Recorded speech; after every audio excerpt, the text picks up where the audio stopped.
நிதிஷாய நமக. ஓம் சிவமகா வாழச்சித்த திருவடிகள் போற்றி.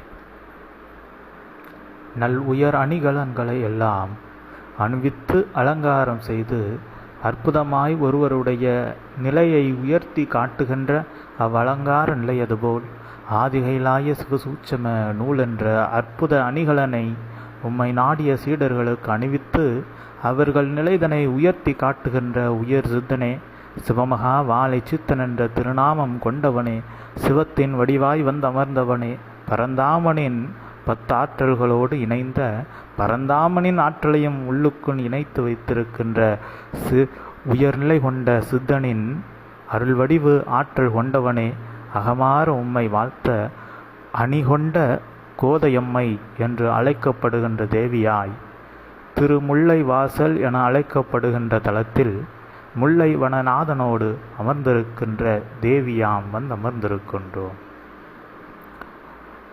காலநிலைகளில் மாற்றம் அற்புதமாய் கண்டர் உள்ளங்களிலும் அருள் மாற்றம் அது நிகழ்ந்து கொண்டிருக்கின்ற இவ்வேளை அது அற்புதமான யுகமாற்ற வேலையாக செய்கின்ற சித்தனே, வேலவனின் வேலை செங்கோலாக கொண்டு செங்கோல் நீதி தவறாது அருள்நிலையாய் ஆற்றல் செலுத்திய ஆற்றலில் உண்மையான உயர் உன்னத ஞானம் என்ற பிரம்ம ஞானத்தை உள்ளுக்குள் புகுத்துகின்ற ஓர் பயிற்சி நிலைதனையும் துணையாக வைத்து நிலைதனில் வெற்றி கொண்டோர், உம்முடைய அப்பயிற்சி நிலைதனில் வெற்றி கொண்டோர் அப்பிரம்ம ஞானம் அடைந்தவர்களாய் தமக்கு எது வேண்டும் என்ன வேண்டும் என்பதை நினைத்த மாத்திரத்தில் சிந்தைக்குள் அசரீரியாகவும் காட்சிகளாகவும் காணுகின்றவாறு உயர் ஞானத்தை கொடுக்கின்ற சித்தனே, அஞ்ஞானத்தை அஞ்ஞானம் அகற்றி உம்மை அறிகின்ற பொழுது அருள்நிலையாய் அவர்களுக்கு அன்பு பரிசாக கிடைக்கின்ற அந்நிலைதனை மிக எளிய நிலையாக இக்கலியுகமதில் கலியுக மாந்தர்களுக்காக வடிவமைத்து வைத்திருக்கின்ற சித்தனே, இவ்வுயர் வடிவமைப்பில் தமக்கும் ஒரு பணி கிட்டாதா, தாமும் ஒரு சீடனாக சித்தனோடு நூல்தாங்கி அமரமாட்டோமா என்று ஏங்கிக் கொண்டிருக்கும் சித்த பெருமக்களும் ரிஷிமார்களும் எண்ணில் அடங்காதோராய் இப்பிரபஞ்சத்தில் இருக்கின்றார்கள். அவர்களும் பிறவி எடுப்பார்கள்.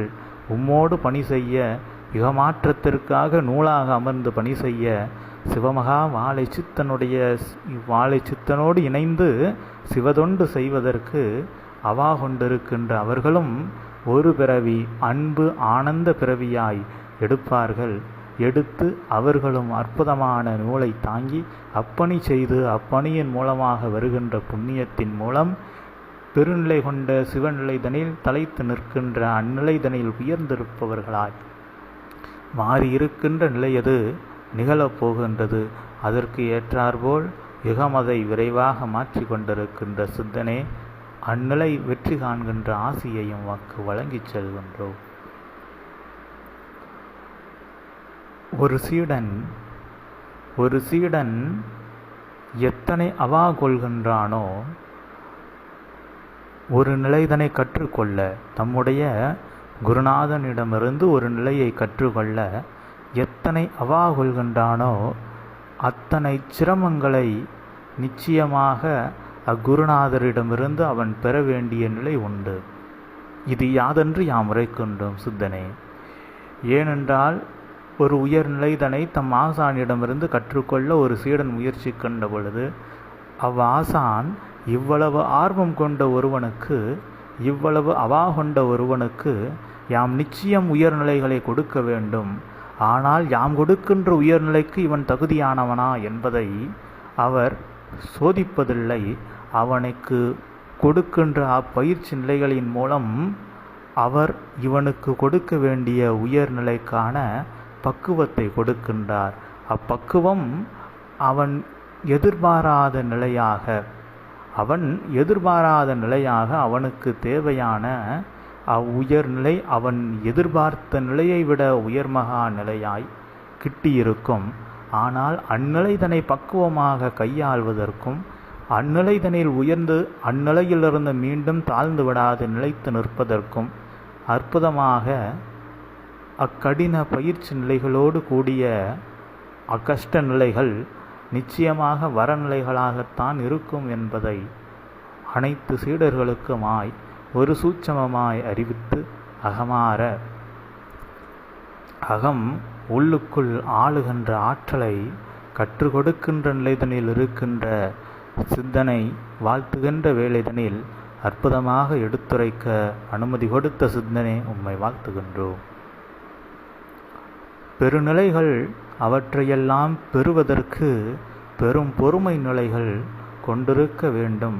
அப்பொறுமை நிலைகள்தான் ஒருவருக்கு அனைத்து கஷ்ட நிலைகளையும் தாண்டி நின்று அப்பெருமை நிலைகளை பெறுவதற்கான உயர்படிகளாக அவை இருக்கும் என்ற நிலைதனை ஏற்படுத்தி வைக்கின்ற உயர் ஆசானின் நிலைதனில் அமர்ந்திருக்கின்ற சித்தனே உம்மை வாழ்த்துகின்றோம். கற்றுக் கொடுக்க வேண்டும். கற்றுக் கொடுக்கின்ற பொழுதுதான் யாம் கற்ற கல்வி இப்பூ உலகில் அழியாமல் இருக்கும். நிச்சயமாய் ஓர் ஆசானிடமிருந்து ஒருவன் கற்ற நிலைதனை மீண்டும் வேறொருவருக்கு கற்றுக் கொடுக்கவில்லை என்றால் இவன் எவரிடமிருந்து முதலில் ஆசானிடமிருந்து ஓர் ஆசானிடமிருந்து கற்றுக்கொண்டான் அல்லவா, அவர் பணிதனை முடித்து விட்டார். தாம் கற்ற கல்வியை அடுத்து ஒருவனுக்கு பகிர்ந்தளித்து விட்டார். இப்பொழுது அவன் கற்ற அஞ்ஞானத்தை வேறொருவனுக்கு பகிர்ந்து கொடுப்பது என்பது அது அவனுடைய பணியாகத்தான் இருக்கும். அவ்வாறென்றால் அவன் முழுமையாக அந்நிலைதனை செய்யவில்லை என்றால் அவனை தாண்டி அடுத்த அவ்வுயர் ஞானமானது அவன் கற்ற அக்கல்வி நிலைகளின் மூலமாக அவன் பயின்ற நிலைகளின் மூலமாக அறிந்த நிலைகளை வேறொருவருக்கு கற்றுக் கொடுக்காத பொழுது அங்கே அத்தொடர்ச்சியானது தடைப்பட்ட அஞ்ஞானமானது அழிக்கப்படுகின்றது. அங்கு அந்த ஞானம் முழுவதுமாக அதன் தொடர்ச்சி இல்லாததால் அழிக்கப்படுகின்றது.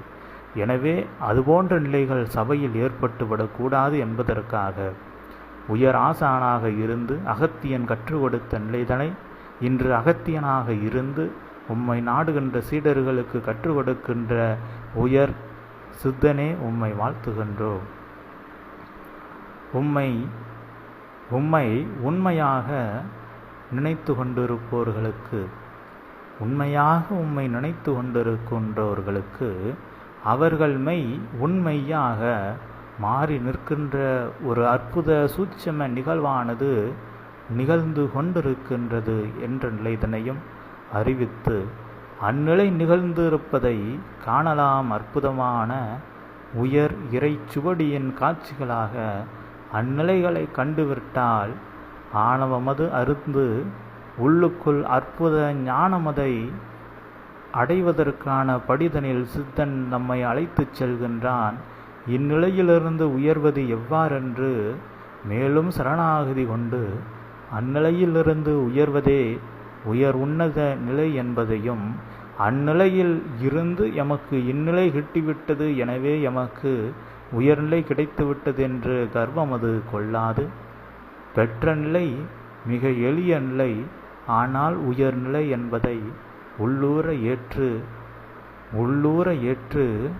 உள்ளுக்குள் அன்பு ஊற சித்தனை நினைத்து கொண்டிருந்தால் அற்புதமாக ஆதி இறைநூல் உள்ளுக்குள் ஊறிக்கொண்டு வரும் என்ற நிலைதனை சுட்சமமாய் அறிவித்து சிந்தனை உம்மை வாழ்த்தி அதிகாலை வேளையது அற்புதமான உயர் பிரபஞ்ச பணிக்கு முடிவில்லாது எப்பொழுதும் சுழன்று கொண்டிருக்கின்ற அப்பணியது சிவசபையில் செய்யப்பட்டு கொண்டிருக்க இன்று விடியல் வேளைதனில் உம்மை நாடி இருக்கின்ற மாந்தர்களுக்கு புது விடியலாய் அற்புத யுகமாற்ற நிலைதனில் இன்று ஓர் புண்ணிய யுகமாய் விடிந்திருக்கின்றது என்ற நிலைதனை அறிவித்து இப்புண்ணிய விடியல் அவர்கள் வாழ்நாள் முழுவதும் புண்ணிய யுக விடியலாகவே இனி இருக்கும் என்ற நிலைதனையும் ஒவ்வொரு நாளும் புண்ணிய யுகத்தின் விடியலையே இனி காண்பார்கள் என்ற நிலைதனை அறிவித்து அகமாற உம்மை வாழ்த்தி அமர்கின்றோம் சித்தனை. ஓம் ரதிஷாய நமக. ஓம் சிவமகா மகாலட்சுமி.